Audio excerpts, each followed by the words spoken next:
Hello दोस्तों, आइए आपके बीच एक और अच्छी कहानी लेकर आए हैं। एक मोरल स्टोरी, बहुत ही अच्छी कहानी। दोस्तों, यह कहानी पढ़ी लिखी सास और गंवार बहू की कहानी है। यह कहानी सास बहू के बीच के रिश्ते और समाज में शिक्षा के महत्व को दर्शाती है। तो चलिए दोस्तों, आप लोगों को हम कहानी की तरफ ले चलते हैं। गांव में प्रतिष्ठित परिवार रहता था, जहां श्रीमती रमा देवी अपने बेटे और बहू के साथ रहती थी। रमा देवी पढ़ी लिखी महिला थी, जिन्होंने आधुनिक विचारों और शिक्षा को अपनाया था। उनकी बहू मीनू एक साधारण गांव की लड़की थी, जो ज़्यादा पढ़ी लिखी नहीं थी। मीनू केवल 8वीं कक्षा तक पढ़ाई की थी और फिर घर के कामों में रम गई थी। शादी के बाद मीनू को उम्मीद थी कि उसकी सास एक कठोर और पारंपरिक महिला होंगी, लेकिन जब वह रमा देवी से मिली तो उसने पाया कि वह बहुत शांत और सुलझी हुई महिला थी।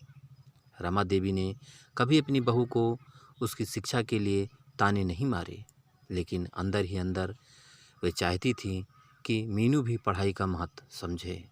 दोस्तों, मीनू एक सीधी साधी लड़की थी। उसे घर के कामकाज का अच्छा अनुभव था, लेकिन वह पढ़ाई और आधुनिक चीज़ों में कमज़ोर थी।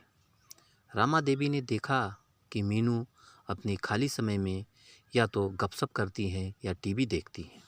एक दिन रमा देवी ने मीनू से पूछा, मीनू, क्या तुमने कभी सोचा है कि पढ़ाई से जीवन में क्या बदलाव आ सकते हैं? मीनू ने जवाब दिया, माँ जी, हमारे गांव में लड़कियों को ज़्यादा पढ़ाने का शौक़ नहीं मिलता। घर के काम ही हमारा जीवन है। रमा देवी मुस्कुराई और बोली, पढ़ाई से सोचने समझने की शक्ति बढ़ती है। ये जीवन को बेहतर तरीके से जीने में मदद करती है। तुमने तो देखा होगा कि पढ़े लिखे लोग कैसे अपना काम आसानी से कर लेते हैं। मीनू ने हामी भरी, लेकिन उसे लगा कि उसकी सास उसे ताना मार रही है। एक दिन रमा देवी ने मीनू को पास बुलाया और कहा, मीनू, मैं चाहती हूँ कि तुम हर दिन थोड़ा समय निकालकर पढ़ाई करो। मैं तुम्हें खुद पढ़ाऊँगी। मीनू हिचकिचाई, माँ जी, इस उम्र में पढ़ाई, लोग क्या कहेंगे? रमा देवी ने इसे समझाया, लोग क्या कहते हैं इससे फ़र्क नहीं पड़ता।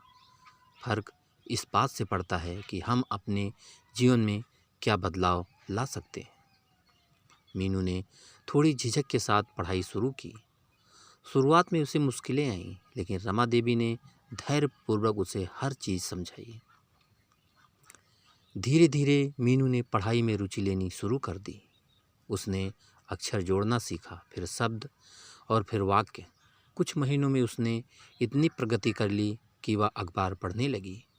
अब वह अपने पति के कामों में मदद करने लगी और अपने बच्चों की पढ़ाई में भी योगदान देने लगी। गांव की अन्य महिलाएं मीनू को देखकर प्रेरित हुई। उन्होंने देखा कि कैसे शिक्षा ने मीनू के जीवन को बदल दिया। मीनू अब सिर्फ एक बहू ही नहीं थी, वह गांव की महिलाओं के लिए प्रेरणा बन गई थी। कुछ समय बाद मीनू के गांव में महिलाओं के लिए एक शिक्षण केंद्र खोलने का सुझाव दिया। रमा देवी ने उसका पूरा समर्थन किया। दोनों ने मिलकर गांव में एक छोटा केंद्र खोला, जहां महिलाएं और लड़कियां पढ़ाई करने लगीं। यह देखकर मीनू को गर्व महसूस हुआ। उसने अपनी सास का धन्यवाद किया और कहा, माँ जी, अगर आपने मुझे प्रोत्साहित न किया होता तो मैं कभी इस बदलाव को महसूस नहीं कर पाती। रमा देवी मुस्कुराई और बोली, तुमने खुद को बदलने का साहस किया मीनू, यह तुम्हारी मेहनत और लगन का परिणाम है। इस कहानी से यह सीख मिलती है कि शिक्षा उम्र और परिस्थितियों के मोहताज नहीं होती। अगर व्यक्ति ठान ले तो वह जीवन में कोई भी बदलाव ला सकता है। रमा देवी और मीनू की यह कहानी सास बहू के रिश्तों को भी एक नई दिशा देती है। तो दोस्तों, इस कहानी से आपने क्या सीखा हमें कमेंट करके ज़रूर बताइएगा। और दोस्तों एक लाइक ज़रूर कर दीजिएगा, क्योंकि आपके लाइक से ही हमें मोटिवेशन मिलता है। और दोस्तों अगर अभी तक आपने हमारे चैनल को सब्सक्राइब नहीं किया है तो प्लीज़ आप जल्दी से हमारे चैनल को सब्सक्राइब कर लीजिए, जिससे इसी तरह अच्छी अच्छी और प्यारी प्यारी कहानियाँ आप लोगों के बीच लाता रहूं और आप लोग कहानियों का आनंद उठाते रहें। तो दोस्तों अगली कहानी में आपसे फिर मुलाकात होगी एक नई कहानी के साथ। तब तक के लिए नमस्कार।